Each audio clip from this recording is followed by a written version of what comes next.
今日咧就發生咗一啲令我非常之開心嘅事，即係我無論如何咧要喺度同大家分享一下。咁因為咧就喺冇幾耐之前咧，我就收到個 email 係嚟自 YouTube 嘅，佢就話俾我聽。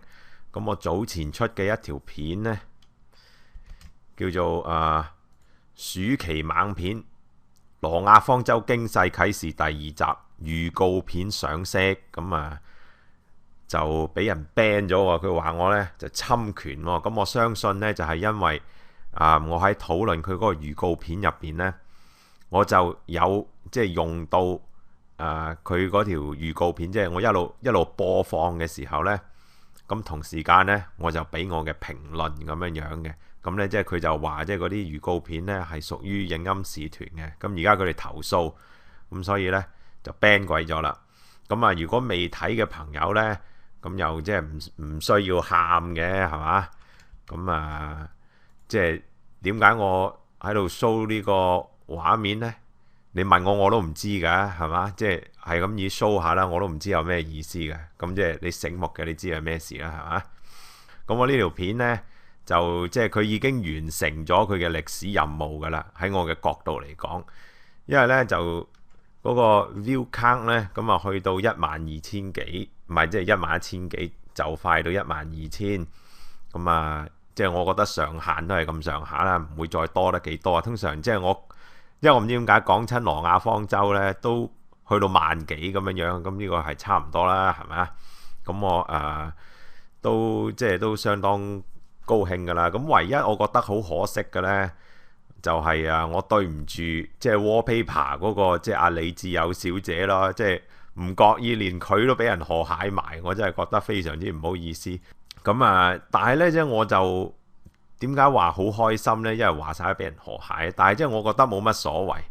不過呢，我因為唔係好明嘅呢，就係因為呢，我引用佢嗰條片呢，我引用佢兩條片嘅，咁其實都係宣傳片嚟嘅喎。即係因為而家我又唔係抄佢部電影，即係點解佢即係點解好似好唔高興咯？因為宣傳片佢本來就係免費嘅啦，佢免費宣傳片嚟，咁佢宣傳片梗係越多人睇越好㗎啦。即係你睇下我嗰條片，我談論佢個宣傳片嗰條片呢，就去到超過1萬，係嘛？咁佢官方嗰啲宣傳片呢，最多嗰條都唔過1000，咁幾條夾埋咧都唔及我1/10。咁宣傳嘅角度，佢河蟹咗我究竟做乜嘢？係嘛？咁好明顯啦，因為即係我評論佢個宣傳片呢，就係講得好 negative 嘅，即係我指出即係裏邊呢有相當多令人擔憂嘅地方。咁可能即係佢就唔高興我講呢啲嘢啦。咁但係即係你諗下，慣常影音使團處理一啲唔同嘅意見嘅時候，佢係點樣做呢？即係佢係有好多人 challenge 過佢嘅喎之前。咁佢其實係有回應嘅，喺佢嗰個網站嗰度呢，有個 section 叫做聲明。咁佢呢已經好幾次㗎啦。咁佢呢就指出人哋點樣唔啱，點樣唔啱，即係講到自己呢點樣有理由。所以佢覺得自己有理由嘅時候，佢係會正式作出聲明嘅，係嘛？咁但係今次又唔係喎，純粹河蟹咗我喎。咁由此推論呢，即係我就懷疑即係我唔肯定係啦，即係我懷疑呢，即係唔知係咪我裏邊呢，唔知講邊一樣嘢呢，真係踢中佢小掩。咁所以呢，真係令到佢好嬲，咁所以呢，就河蟹咗我。不過呢，亦都有可能呢，即係我係 small potato，咁佢覺得呢，根本唔需要你呢條友啊，求其河蟹咗佢咁就 OK 啦。亦都有咁嘅可能嘅，係嘛？不過呢，因為我之前俾人整走咗嗰條片啦，咁我裏邊呢都講幾樣嘢，咁就希望呢可以指導一啲將會睇呢出《挪亞方舟驚世啟示》第2集。呢出即係所謂紀錄片嘅人呢，即係做過導讀咁嘅導影啊，係嘛？咁呢就咁我重複一下幾個要點啦。咁佢個戲名呢，就依然呢係叫做《挪亞方舟驚世啟示》第2集。OK， 咁佢呢就堅持佢而家揾到嗰隻呢係挪亞方舟，咁佢個戲名嗰度呢，就即係出晒嚟㗎啦個意思。咁佢另外有個 tagline 呢，就我都唔係好滿意喎。咁啊，第一佢話2個世紀以來土耳其東部最驚人嘅發現，咁啊好有問題喎，因為你土耳其東部成日有發現嘅咩？咁你呢個係最驚人嘅發現，咁又點呢？因為冇意思嘅呢句説話根本就係，跟住呢，佢又話不可能的影像證據經已呈現喎。咁我覺得咧呢度咧就隻字都啱，但係個次序咧就要調一調佢。咁啊，即係例如經已呈現的影像不可能是證據，咁就啱啦，係嘛？即係佢啲次序就調亂咗。影像係唔可以當係考古學證據嘅，因為你諗下都知啦。即係例如嗰個神棍 Ron Wyatt 係嘛？佢話喺紅海個海底嗰度揾到有啲車轆，呢個佢有相㗎，佢咪叫影像證據咯。係嘛？佢夠話佢Ron Wyatt 佢夠話揾到個挪亞方舟啦，佢夠有影像證據啦。咁你而家揾到啲乜啊？又係嘛？影像證據根本就唔係證據嚟嘅，點會有影像證據啊？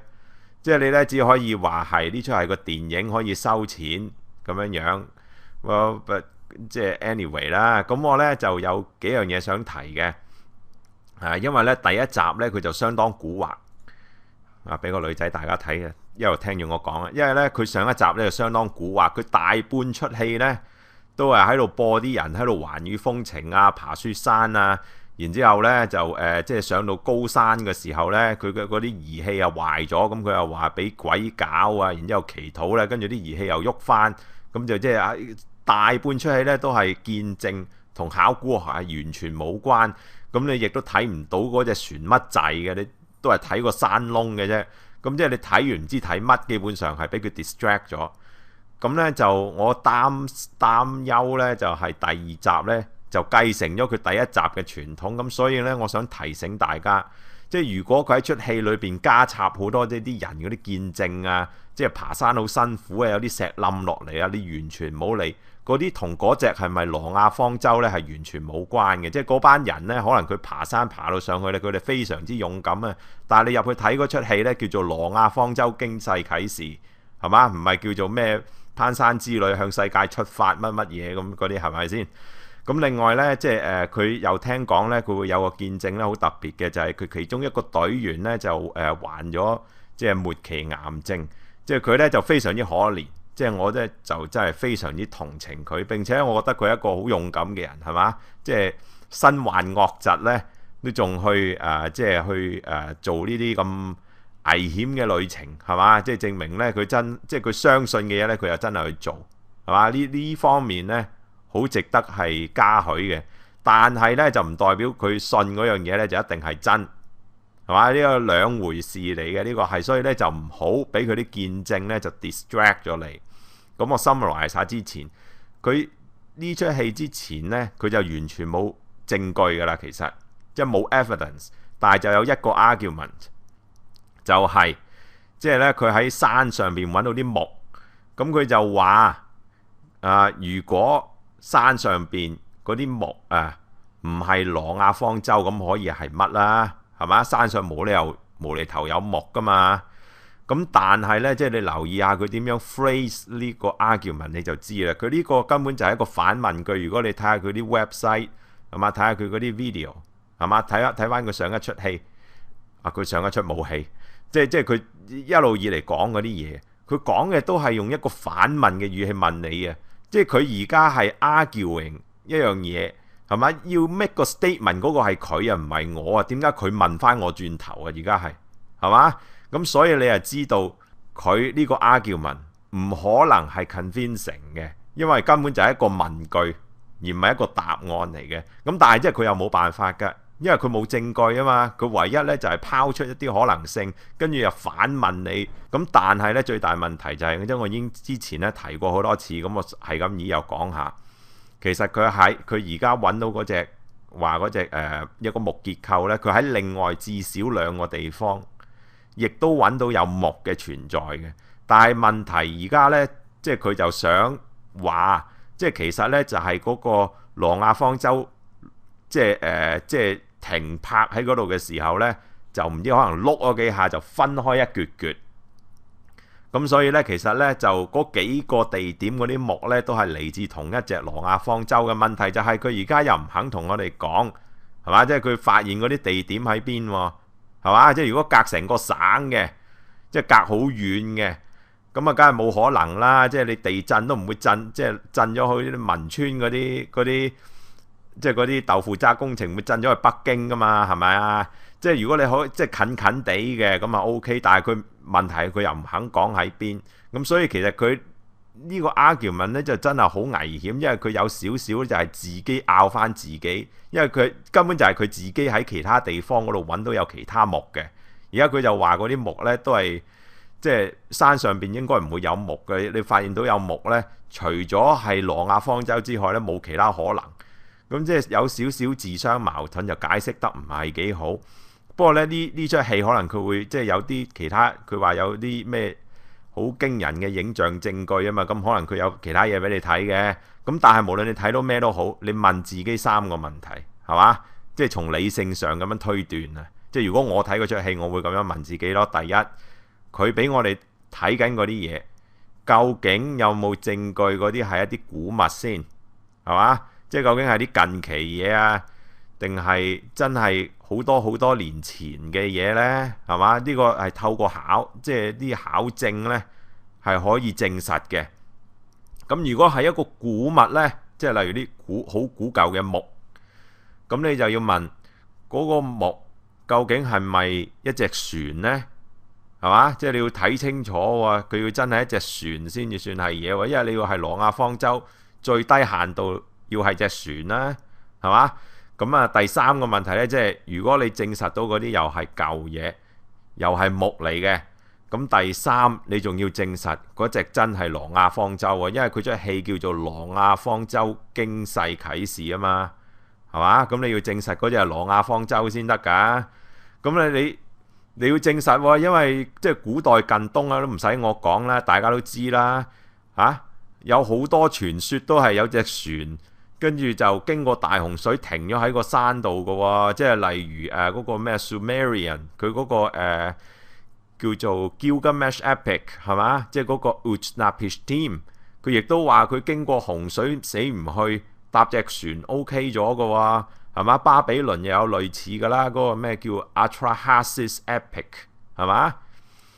咁可能即係佢哋就而家發現咗啲證據證實咗嗰啲古代近東嘅巴比倫神話咯，係嘛？唔一定同聖經有關嘅喎。